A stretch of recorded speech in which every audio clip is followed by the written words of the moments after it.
Hello everyone, in this session we'll review some of the knowledge gaps and explore what's needed to better understand the spread of the COVID-19 epidemic. You'll remember from week 1 that the spread of an infectious disease is described by the R0, the basic reproductive number that describes the average number of people each case will infect if everyone is susceptible. And that R0 depends on 3 factors shown here in this slide. To properly assess these factors for COVID-19, we need certain critical pieces of information. Take the duration of infectiousness. In an ideal world, infectiousness would start with symptoms. That way, there is a visible alert that someone is sick. Unfortunately, this is not always the case. So critical things to know are, is it possible to be infected with SARS-CoV-2 but present no symptoms? And if so, can a person without symptoms infect another person? We also need to know whether SARS-CoV-2 infectiousness ends with recovery. As described in week 1, evidence suggests that primary transmission is by respiratory droplet, but other coronaviruses have been known to aerosolize, creating a fine mist that hangs in the air and causes longer unseen exposure. And we need to know if this also applies to SARS-CoV-2.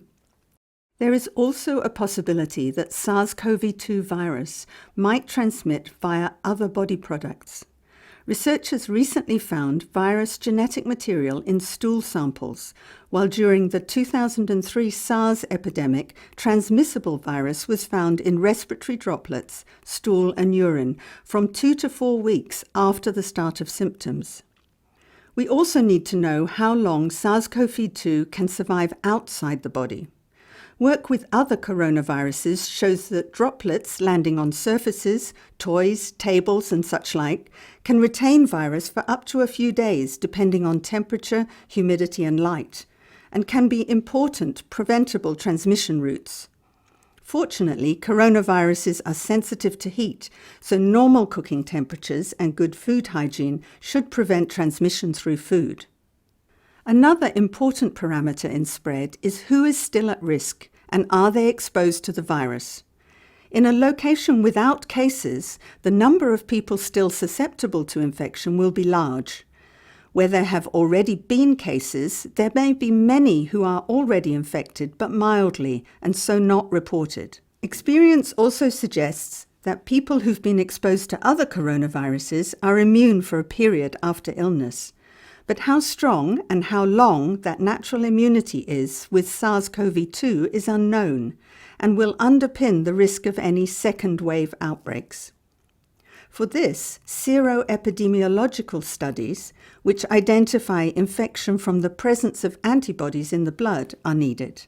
Transmission works differently in different settings and among different groups due to varying patterns of contact and risk factors. Understanding transmission in settings such as households and healthcare facilities, where the number of individuals are known, and among more vulnerable groups, is important to inform intervention in different contexts. Answering questions such as how healthcare workers need to be protected, and why, in the first large analysis from China, young children aged 0 to 9 years make up less than 1% of reported cases, can guide response, as can assessing the impact of risk factors such as comorbidities and pregnancy. Whether SARS-CoV-2 superspreading events are a phenomenon, for example, of delayed diagnosis, co-infection, or particular contact patterns, is also an important unknown. Particular efforts are needed to understand the risks in populations such as in parts of sub-Saharan Africa, where limited health systems can mean limited surveillance and delayed detection and response. A key challenge to measuring the spread of SARS-CoV-2 is that case definitions focus on people sick enough to seek care. This means people who stay at home and self-treat are missed, obscuring not only how far the virus has spread, but also how much unreported cases might be contributing to transmission. Case definition also affects other statistics. Modelling suggests that the current case fatality rate for COVID-19 of 2.3%, based on notified cases, would reduce to below 1% if true infection rates were taken into account. And essential parameters for calculating speed of transmission, such as the serial interval, that's the time between symptoms appearing in one person and the next, how long someone infected remains infectious, and the R0 will change when all infections are included. To uncover the true extent of SARS-CoV infection, population-based seroprevalence surveys to detect antibodies are essential.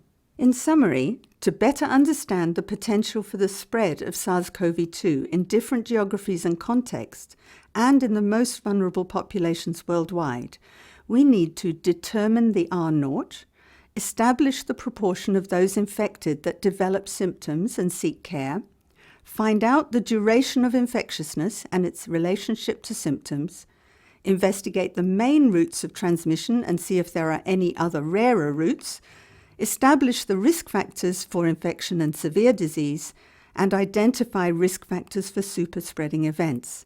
All these areas of study, plus the natural history and origin of SARS-CoV-2, are the focus of the WHO Research Blueprint, which researchers around the world are now striving to address.